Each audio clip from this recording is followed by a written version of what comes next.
Hey, what is up guys, MKBHD here, and the Samsung Galaxy S8 is everywhere. And that makes sense because not only does Samsung have a massive marketing budget to put this thing in front of your eyes, but it also happens to be a really great phone, so it makes sense. But that makes it so easy to overlook LG G6, which is another fantastic phone. It's actually LG's best phone ever. It's kind of like the James Harden regular season when Russell Westbrook just had like such a high profile MVP caliber regular season. Easy to, no? I thought that was a good analogy. Well, golf has never been my sport, Marquez, but you're right. The Galaxy S8 is a tremendous smartphone. But smartphones are very personal things. And for some people, the LG G6 might be even better. This is true. So let's get to it. I'm Mr. Mobile, and this is LG G6 versus Galaxy S8. So these are actually very similar phones, both flagships, both top of the line for what's offered by their respective manufacturers. But right off the bat, there have been some differences that can have a really significant effect on the user experience. And it's all these things put together that have me leaning between these two towards the Galaxy S8. First of all, the S8 has a better display. In fact, it is the best display on any smartphone, which is huge. It's an OLED, so colors and contrast not only pop more, but have a wider available range. It's brighter and more visible outdoors, and it has even slightly higher resolution, coming in at a slightly taller aspect ratio than the G6. Now, that's not to say the G6's display is bad by any means, but nothing quite compares to the edge-to-edge curved glass display on the Galaxy S8 right now. It's in a class of its own at this point in the year.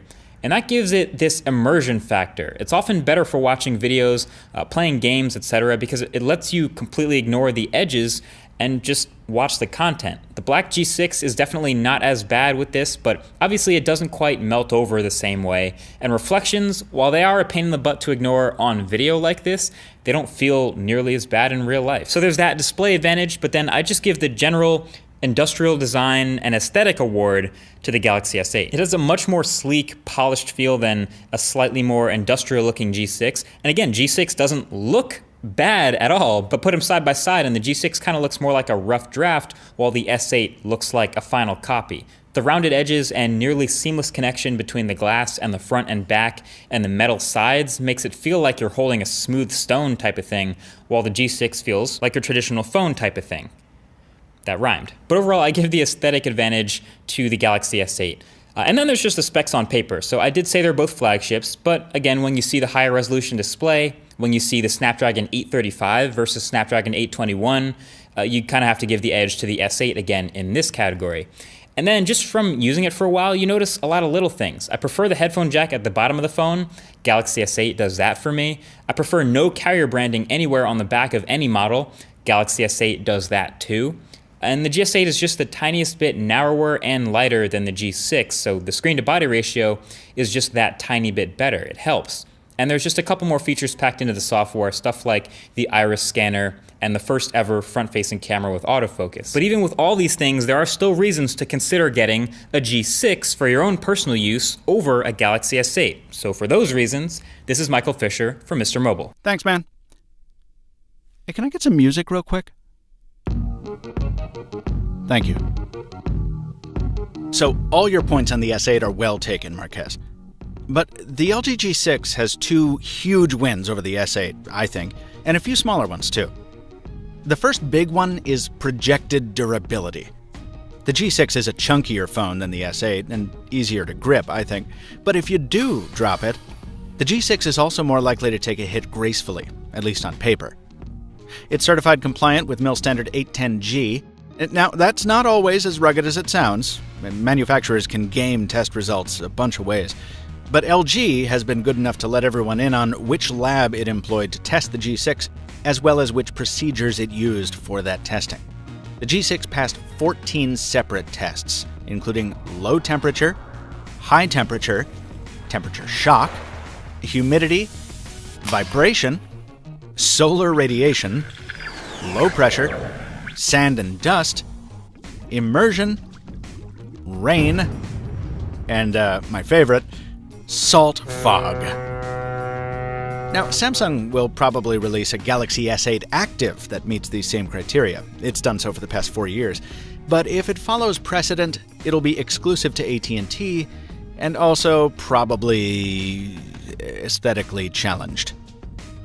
The regular S8 can be dunked in water like the G6, it meets the same IP standard, but if it came down to which of these I'd rather take hiking on treacherous terrain or braving the salt fog bog of Serata 4, I'd take the G6. The other big reason I might choose LG over Samsung? The camera. Not because the G6 always outshoots the S8, each of these can take some wonderful photos, but because the G6 lets me double up. That extra camera on the LG is more than mere adornment. It packs a 125-degree lens that lets you capture much more of a scene without dealing with a clumsy panorama. Obviously, this kind of dramatic framing isn't always what you want, and that's why the standard shooter is there as well. Between the primary and wide-angle cameras, the G6 can capture photos and video the S8 just can't. Couple last things before I throw it back to you, Marquez. While the G6's display doesn't have the saturation or contrast of the S8's, the fact that it's an LCD means it may be less susceptible to burn-in than Samsung's AMOLED. Also, the G6 totally wins on buttons. No half-functional Bixby key to get confused with the volume rocker. And yes, the G6's fingerprint sensor is way easier to feel out than the S8's ergonomic nightmare. Okay, let's kill the music. Thank you. Back to you, sir. So at the end of the day, it turns out, surprise, surprise, these are both really good smartphones in their own respective ways. And you might have been swayed by looking at the comments section, maybe people saying, oh, the Galaxy S8's way better, or the G6 wipes the floor with the S8, it's underrated. Neither of those is completely true. These are both really good options. So that being said, that puts it entirely in your hands to pick which one of these you'd spend your money on. It's your call. So that is it. Thank you for watching. And of course, thanks to Mr. Mobile for his contribution to this video. You can see his channel right here. He does a whole bunch of mobile related videos that are fantastic. And again, if you have any comments or questions, feel free to leave them below. And I'll talk to you guys in the next one. Peace.